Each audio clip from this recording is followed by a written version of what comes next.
Ragging का case है। जी, इनका कहना है कि रैगिंग के कारण इनके साथ ऐसा हुआ है। क्या हुआ सर? फैक्ट्स अगर आप देखेंगे तो ऐसा है नहीं। क्या हाथ कट गया है? नहीं, इनका रेलवे एक्सीडेंट से हुआ है। रेलवे एक्सीडेंट से नहीं हुआ सर। रेलवे हम अपनी जान मालगाड़ी के नीचे मुश्किल से घुस हम गए थे। अपनी जान बचा करके वापस आ रहे थे स्टेशन। हम पहुंचे फैक्ट ऐसे स्टेशन नहीं पे, है। ये लोग हमारे जो अगर फैक्ट्स देखेंगे सीनियर जो आप, थे हमारा पीछा करते हुए स्टेशन पे आ गए। वहां से हम मात्र अपनी जान बचाने के लिए हम प्लेटफॉर्म क्रॉस किए, तब एक मालगाड़ी आ रही थी, उससे हमारे दोनों हाथ और एक पैर। यस, जांच देखिए कीजिए, इसमें इंक्वायरी। उपाध्याय जी, जस्ट जी मिनट उपाध्याय जी। अगर रेलवे से होता एक्सीडेंट होता तो वो आप लोग के ऊपर झूठा आरोप क्यों लगाते हैं? सर, इसमें बट एनी हाउ रिपोर्ट देखते हैं अपन। इंक्वायरी रिपोर्ट है सर इसमें। कौन सी? अरे 2006। देखिए, रैगिंग को हम इतनी आसानी से तो इग्नोर नहीं कर पाएंगे। बिल्कुल उन्होंने सर एडमिट किया इस चीज को, मेरे नहीं, भाई, कुछ एडमिट किया। इन्वेस्टिगेट भी किया मेरे था उपाध्याय 10 जी, छात्रों तो को। रहा करो यार। अब जिसने रैगिंग की उसको पार्टी नहीं बनाया है। और अगर हमने ये कहा कि ये रैगिंग का केस है और इनके खिलाफ ये एक्शन लिया जाए, इनके खिलाफ का तो है, वो तो ठीक है। बच्चों के खिलाफ एक्शन लिया जाए तो क्या उनको सुनना जरूरी है कि नहीं? बस इतना सा प्रश्न पूछ। मेन कल्प्रिट कौन है आपके हिसाब से? अगर ये रिपोर्ट सही है तो सर मेन अब कल्प्रिट कौन? सर जो घटना होना थी वो तो मेरे हो गई। भाई ठीक सर, है, जो स्टेट ने कहा होना था। थी हो गई, ठीक है। एक बच्चा दोनों हाथ एक पैर से चला गया, ठीक है, ये मैं नहीं बोल पाऊंगा। सर वो सफर कर रहा है, ठीक नहीं है सर, अभी तक सफर कर रहा है भाई साहब, 2006 इतनी से। सी बात बता दीजिए, मुझे भी समझ में आता है। आवाज ऊंची करने की जरूरत नहीं है। अगर रैगिंग करने के लिए कोई जिम्मेदार है, उसको क्या छोड़ दिया जाए? सीधी सी बात बताइए, क्या उनके खिलाफ मुकदमा दर्ज नहीं होना चाहिए? बताइए ना। या तो आप कहिए कि साहब हमें उन बच्चों के खिलाफ कोई कार्रवाई नहीं करनी है, बोल दीजिए। और अगर आप ऐसा बोल देंगे तो इनके इंस्टीट्यूशन के खिलाफ क्या हो पाएगा, फिर आप जानो, आपका काम जाने। और अगर बच्चों के खिलाफ कार्रवाई करनी है तो आपने उसको पार्टी नहीं बनाया है। और आप कहते हैं कि वो बच्चा सफर कर रहा है। 2006 की पिटीशन आपकी है, मेरी नहीं है। 18 साल से पिटीशन में आपने आधे अधूरी पार्टियां बनाई हुई हैं। इसके कहने के ऊपर सफर कर रहा है। सर, आज अगर हम पार्टी बनाने का ऑर्डर करते हैं और फर्दर डिले होता है तो और आज तो आप बढ़वाने आए थे केस। सर ये रैगिंग रोकने का कार्य कॉलेज इसमें स्टेट मेन पार्टी है, उसको हमने बनाया। आंसर माय क्वेरी, बस आखिरी बार पूछ रहा हूं, and then be ready for the consequences. बड़े भैया भाषण दे रहे हो कि सब इतने साल से सफर कर रहा है, यहां तो आज मुकदमा बढ़वा रहे थे। जिस बच्चे ने इसकी रैगिंग की है, जिस बच्चे के डर के मारे से वो ट्रेन के सामने बेचारा दुर्घटनावश आ गया, जिस बच्चे के करके उसके 2 हाथ और एक पैर कट गए, जिस बच्चे के करके कि वो आज सफर कर रहा है, उसके खिलाफ एक्शन लेना चाहिए कि नहीं? इतने में बात बताइए आप। लेना चाहिए। लेना चाहिए तो उसको पार्टी बनाइए फिर। सही। 18 साल से आधी अधूरी पिटीशन फाइल करके आप मेरे ऊपर चिल्ला रहे हो। सर चिल्ला नहीं रहा हूं। क्या क्या बात कर रहे हो यार? प्यार से पूछ रहा हूं। इसमें सर लास्ट टाइम ही लगा था लास्ट टाइम लगा था, आज तो आप बढ़वा रहे थे। आपके इधर नहीं सर। आज तो आप बढ़वा रहे थे। प्रॉब्लम यह है कि मेरे यहाँ लगा था तो आप बढ़वा रहे थे, उसका तो कोई एक्सप्लेनेशन देंगे नहीं आप।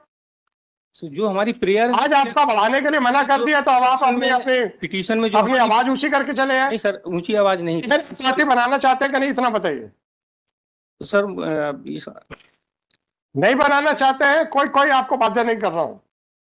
बस इतना बोल दीजिएगा, मुझे उससे कोई मुझे मैंने माफ कर दिया चाहिए। सीईओ और डीओ को पार्टी बनाने का ऑर्डर हुआ था, उनको हमने पार्टी भी बनाया। उनका आपको पिटीशन फाइल करनी है और आपको पता होना चाहिए क्या होना चाहिए। अगर हम आप लोगों को पिटीशन बचाने के लिए, चूंकि कॉज एक जेन्युइन है, मौका देते हैं तो उसका ठीकरा हमारे सर मत फोड़िए, एहसान मानिए हमारा। 2 मिनट में मैं पिटीशन खारिज कर दूंगा, फिर क्या होगा? आपने कहा था ऐसा और आपने कहा था वैसा। आप मुझे ये बता दीजिए कि जिन बच्चों के कारण वो भयवश वो चलती ट्रेन के सामने आ गया, उन बच्चों के खिलाफ एक्शन होना चाहिए कि नहीं? पार्टी बनाते हैं। क्यों नहीं? आपको 2006 में समझ में आया था ये? आप हमें बता रहे हैं साहब इतने साल से वो सफर कर रहा है, आज मुकदमा बढ़वा रहे हैं, तब नहीं सफर कर रहा था।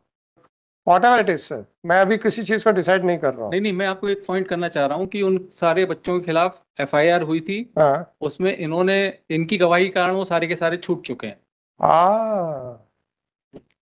इनकी गवाही है और हमने अपने रिप्लाई में कहा है, तो I had two point out that before my Lord passes any order.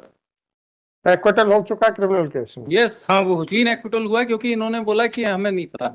They hostile हो गए थे। हाँ, क्या बात है मिश्रा जी, हमें बता रहे थे सफर कर रहा है। नहीं सर, सफर तो क्या कर बात रहा है सर, सफर क्या तो बात कर रहा है। है सर। और जब गवाही देने का मौका है तो हॉस्टाइल हो गए, सर ऐसा उसके ऊपर उपाध्याय जी ये का भी तो हो कहना सकता ये है, उसके ऊपर देखिए उस ना। समय है। दबाव मिश्रा डाला गया। प्लीज,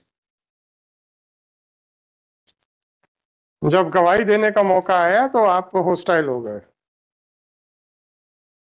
ये पैरा 4 देख लें। इसका विचारणीय प्रश्न यह है कि क्या आरोपी गण से ने विधि विरुद्ध दबाव जमाव के सदस्य रहकर उन्होंने सामान्य उद्देश्य से चंद्रभान की रैगिंग करने के लिए उसकी गुप्त रूप से सदोष रूप से परिवर्तित करने का अपहरण किया।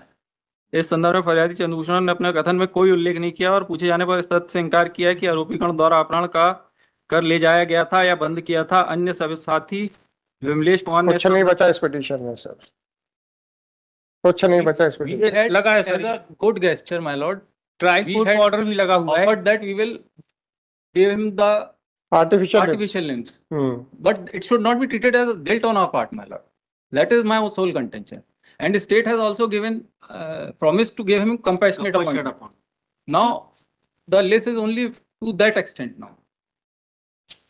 So we have full sympathy with unfortunate incident that हमारी तो कोई सिंपैथी नहीं है। जब हॉस्टाइल क्यों हुए आप? जी जी आपके हाथ पैर कट गए थे और आप उसके हॉस्टाइल बाद हो गए, hostile, sir.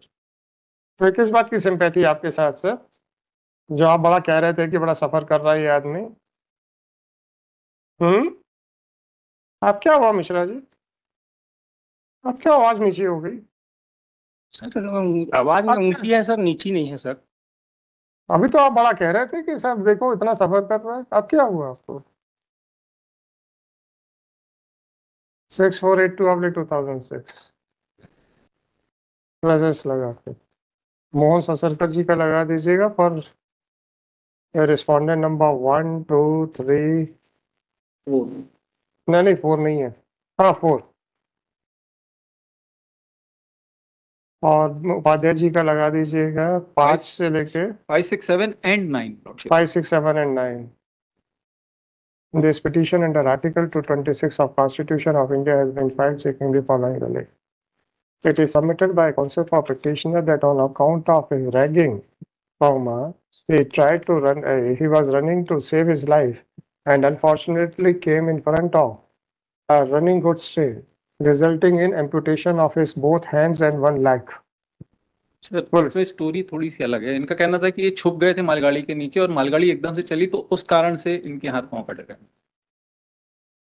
He has not come against the It is the case of the petitioner that in order to save his life, he took a shelter under a parked goods train, standing goods train, and on account of, however, as the goods train started, he lost his 2 hands and 1 leg. Full stop. Thus, and accordingly, this petition has been filed seeking the following relief. And therefore, by this petition, the petitioner has sought the following relief. It is submitted by counsel for. Now, during the course of arguments, this court was of the view that since the petitioner has not implemented the boys against whom he had alleged ragging, therefore they are the necessary party. And it was also not pointed out by the counsel for the petitioner that that an FIR was already lodged against those boys. While this court was in the process of directing the petitioner to implead the boys who were allegedly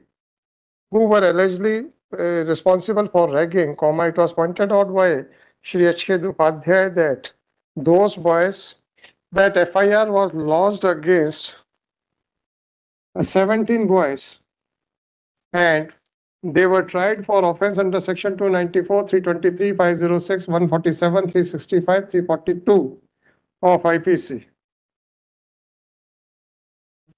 The petitioner himself entered into a compromise with the accused persons, and accordingly, an application under section 320 of CRPC was allowed, and the accused persons were, if it was a case of accident, then nobody can be held liable. And if it was a case of ragging, then the petitioner should have deposed before the trial court, but he did not do so. Had it been a case of filing an application under Section 320 CRPC alone, then this court could have understood that the meaning of compounding is that although the offense might have been committed, but the complainant does not wish to prosecute the accused any further. But it is clear from the judgment that the petitioner had turned hostile and expressed his ignorance about the incident.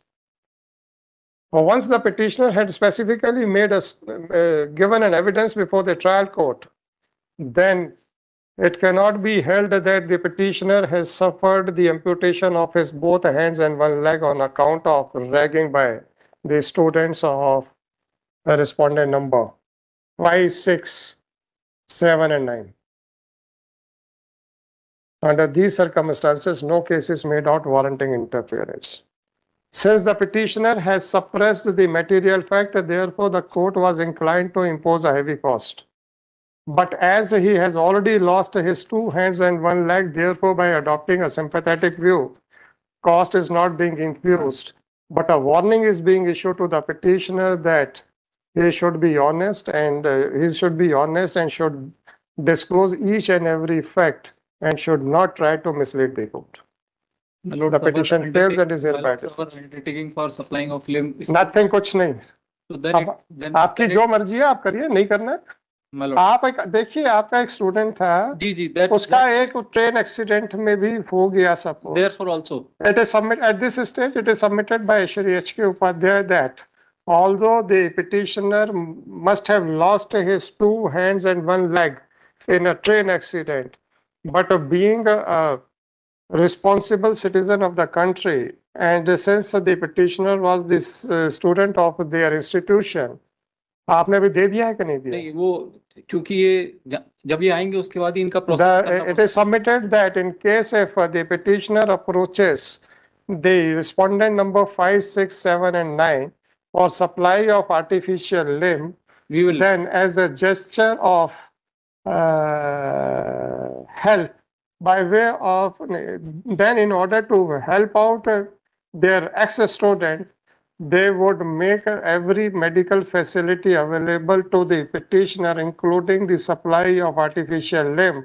But it is submitted that this gesture is not under any legal or factual compulsion, but it is merely a gesture of goodness towards their ex-student. my lord. The gesture expressed by the counsel for the respondents number 5, 6, 7, and 9 is appreciated, and it is held that this gesture shall not be treated as a binding undertaking, which may make them liable for contempt of court.